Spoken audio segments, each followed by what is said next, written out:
સુરતમાં ફરી મંદિરની જમીન બચાવવા બાબતે નેતાઓનો વિરોધ. સુરતના અબ્રામા ખાતે થયો વિરોધ. મોટી સંખ્યામાં લોકોએ સાથે મળીને પોસ્ટરો સાથે કર્યો વિરોધ. મંદિરની જમીન બચાવવાના સૂત્રો પોસ્ટરમાં લખવામાં આવ્યા. સાથે જ લખાયું, અંબરેશ્વર મહાદેવ મંદિરની જમીન બચાવી શકતા હોય તેવા જ નેતા વોટ માંગવા આવો. આ ઉપરાંત બેનરમાં લખાયું, કાયદો બોલે છે મંદિરના જમીન સુરક્ષિત રાખો. સુરતના રાંદેર બાદ અબ્રામા ગામમાં લોકો મંદિર બચાવવા ઉતર્યા મેદાનમાં. મારું નામ સમીર કુમાર ભૂપેન્દ્રભાઈ પટેલ છે. હું અબ્રામા ગામનો રહેવાસી છું.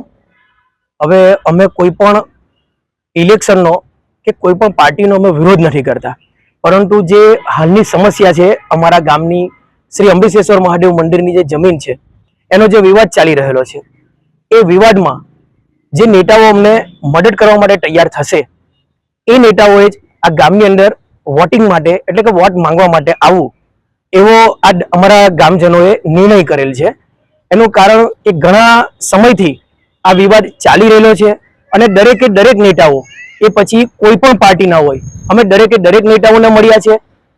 સીએમ સાહેબને પણ અમે મળીને આવ્યા છે, પણ એનો યોગ્ય અભિપ્રાય કે યોગ્ય જે એ મળવો જોઈએ અમને એ મળ્યો નથી. અને એને લીધે અમે આજે તમારી સામે જે બેનર દેખાય છે એ મારીને અમે વિરોધ દર્શાવીએ છીએ.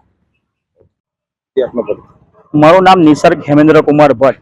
હું અબ્રામા ગામનો રહેવાસી છું. અમારા અબ્રામા ગામે શ્રી અંબરેશ્વર મહાદેવ મંદિર આવેલું છે.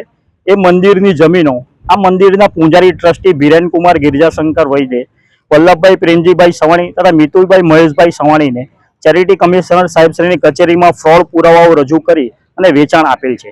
જે બાબતે અમે સને 2023ની સાલથી આજ દિન સુધી કન્ટિન્યુ લડત ચલાવતા આવેલ છે. અને આ મુદ્દા બાબતે અમે દરેક પક્ષના દરેક નેતાઓનો રૂબરૂ સંપર્ક કરેલ છે, પરંતુ આજ દિન સુધી કોઈ પણ પક્ષના કોઈ પણ નેતાઓએ આ બાબતે કોઈ ન્યાયિક તપાસ થાય તે માટે અમને કોઈ હૈયા ધરપત આપેલ નથી. જેના કારણે આગામી એપ્રિલ 26ના રોજ જે સુરત મ્યુનિસિપલ કોર્પોરેશનની જે ચૂંટણી છે તે બાબતે જે પણ પક્ષના નેતાઓ અમને આ અંબરેશ્વર મહાદેવ મંદિરની જમીન બાબતે જે પણ મદદ કરશે તેવા નેતાઓને અમે અહીં વોટ આપીશું એવું અમે આ બેનર અભિયાન થકી જાહેર કરીએ છીએ. અને આ બેનર થકી અમે વિરોધ દર્શાવીએ છીએ કે જે પણ નેતાઓ અમને કામ લાગશે આ જમીન બાબતે તેને અમે તેવા જ નેતાઓએ વોટ માંગવા આવું.